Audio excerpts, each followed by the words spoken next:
Welcome to all dear student. आज की इस वीडियो में हम नाइन्थ क्लास का एक इम्पोर्टेंट लॉन्ग क्वेश्चन डिस्कस करेंगे। हमारे पास system of linear equations given है और इस सिस्टम ऑफ लीनियर इक्वेशंस को हमने मैट्रिक्स इन्वर्जन मेथड के मुताबिक सॉल्व करना है। तो ये हमारे पास लीनियर इक्वेशंस हैं। सबसे पहले तो आपने इनको क्या करना है, मैट्रिक्स की फॉर्म में लिखना है। और उर्दू मीडियम के जो स्टूडेंट हैं उनके लिए हम कैसे कहते हैं विकल्पों की शक्ल में लिखने से। तो इसको आपने किस तरह लिखोगे, हमारे पास यहाँ पे जो x का कोफिशिएंट 2 है, इसको आप लीडिंग कोफिशिएंट भी कहते हैं। तो x का जो कोफिशिएंट 2 है उसको आपने लिख लेना है। और इसी तरह सेकंड में भी हमारे पास x का कोफिशिएंट -5 है, वो लिख लिया। y का कोफिशिएंट -2, y का कोफिशिएंट -2। अगर यहाँ पे +2 होता तो जस्ट आप 2 लिख देते। और उसके साथ साथ हमारे पास यहाँ पे जो वेरिएबल्स इस्तेमाल हुई हैं वो x और y है, उनको भी हमने मैट्रिक्स की फॉर्म में लिख दिया इक्वल टू।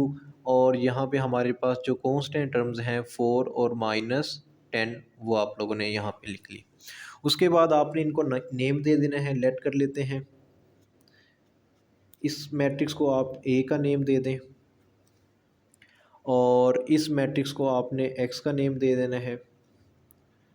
और ये जो मैट्रिक्स है हमारे पास, इसको आपने B का नाम दे देना है। ये हमारे पास Ax इजिकल टू बी आ गया। एक्चुअली हमने x की वैल्यू फाइंड करनी है, यानी कि ये जो मैट्रिक्स है x मैट्रिक्स, जिसमें हमारे पास x और y अननोन वेरिएबल्स हैं, इनकी वैल्यूज़ हमने फाइंड करनी है। तो ये जो x मैट्रिक्स है इसको हम इक्वल की लेफ़्ट साइड पे रहने देते हैं और A हमारे पास इधर जाके क्या हो जाएगा, A का इन्वर्स, और ये हमारे पास B आ गया। तो इस चीज़ को आप इक्वेशन 1 कहते हैं। तो ये हमने इसको सोल्व करना है, यानी कि सबसे पहले हमें A का मल्टीप्लिकेटिव इन्वर्स फाइंड करना है और उसके बाद हम क्या करेंगे, B की वैल्यू फाइंड करेंगे। बिल्कुल इजी वे में मैं आप लोगों को बताऊंगा कि किस तरह हमने क्वेश्चन को सॉल्व करना है।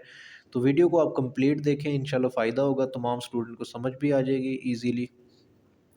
तो सबसे पहले हमने क्या फाइंड करना है, A का मल्टीप्लिकेटिव इन्वर्स। A का मल्टीप्लिकेटिव इन्वर्स का फार्मूला मैं यहाँ पे लिख देता हूँ। वो हमारे पास होता है 1/A का डिटर्मिनेंट एडजॉइंट ऑफ A। तो सबसे पहले हम डिटर्मिनेंट फाइंड कर लेंगे। तो ये जो मेरा मैट्रिक्स A है, इसका आपने डिटर्मिनेंट फाइंड करना है। तो इसको मैं डिटर्मिनेंट की फॉर्म में लिख देता हूँ। ये मैट्रिक्स A है, ये हमारे पास 2 -2 -5 और -2 आ गया। इसका आप डिटर्मिनेंट फाइंड करें। उर्दू में डिटर्मिनेंट को हम मक्ता भी कहते हैं। तो वो कैसे फाइंड करना है, ये 2 यानी कि इनको आपने आपस में मल्टीप्लाई कर देना है। 2 को -2 से, 2 को आप मल्टीप्लाई करोगे -2 से, माइनस लगाएंगे, उसके बाद -2 को -5 से, -2 को -5 से आपने मल्टीप्लाई करना है। 2 को 2 से मल्टीप्लाई करो, -4 आ जाएगा। -2 को -5 से मल्टीप्लाई करेंगे, minus minus plus 5 to the 10, तो ये कितना आ गया, 10 आ गया।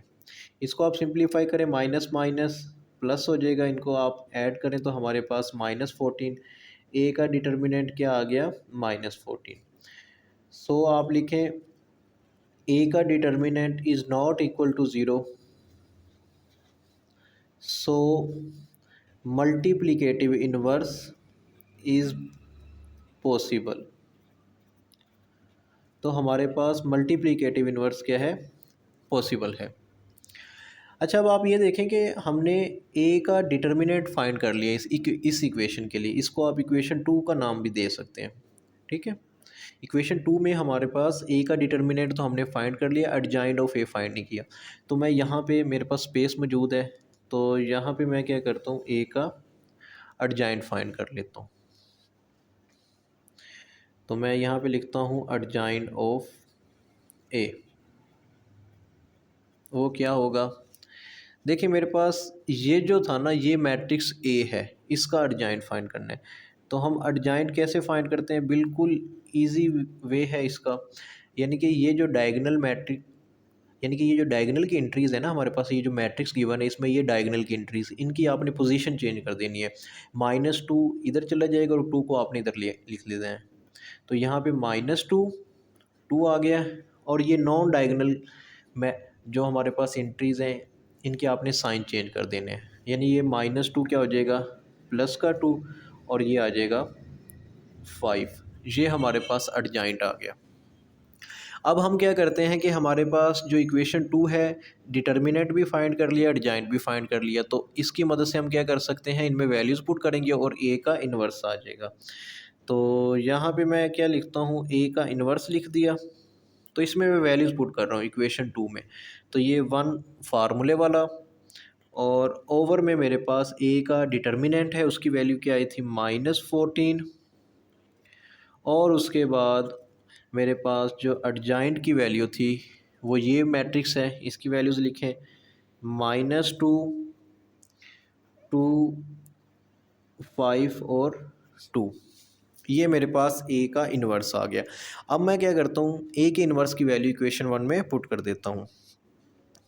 ठीक है, तो मैं यहाँ पे लिखता हूँ बाय इक्वेशन 1।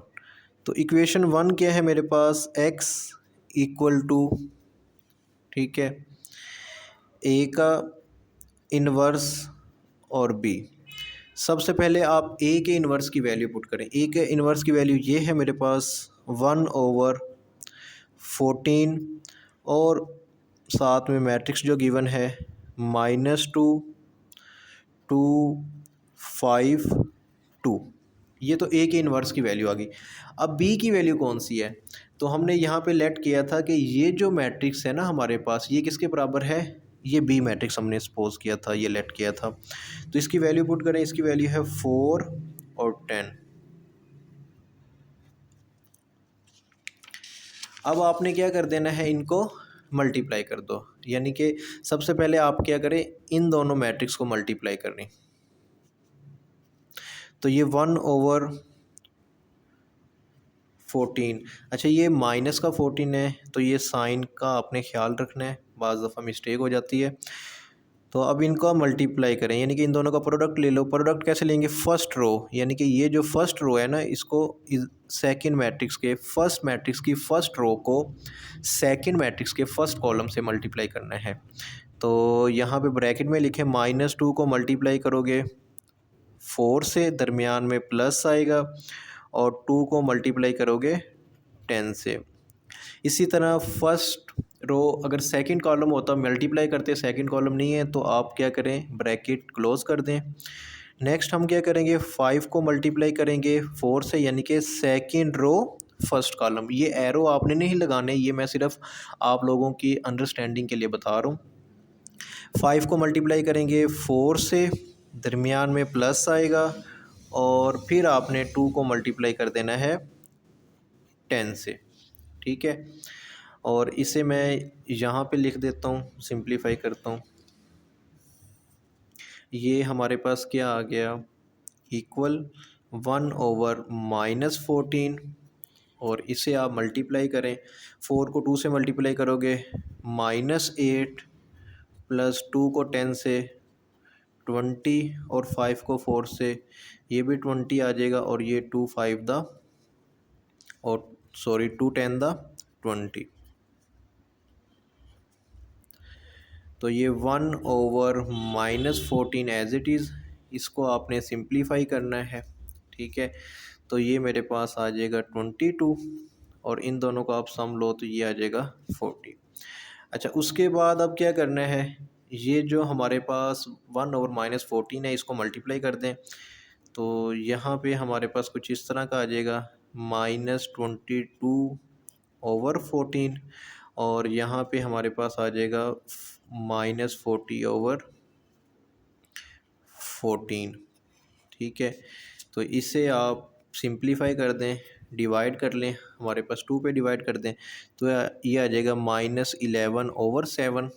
ठीक है, यानी 2 1 2 2 1 2 7 14, और यहाँ पे हमारे पास आ जाएगा -20/7। ठीक है। तो ये हमारे पास x की वैल्यू आ गई है और ये y की। ठीक है, उम्मीद है कि आप लोगों को आज की वीडियो अच्छी लगी होगी। तो इस वीडियो को लाइक करें, अपने दोस्तों के साथ शेयर करें और हमारा यूट्यूब चैनल लाजमी शेयर करें। मिलते हैं नेक्स्ट वीडियो में। अल्लाह हाफिज़।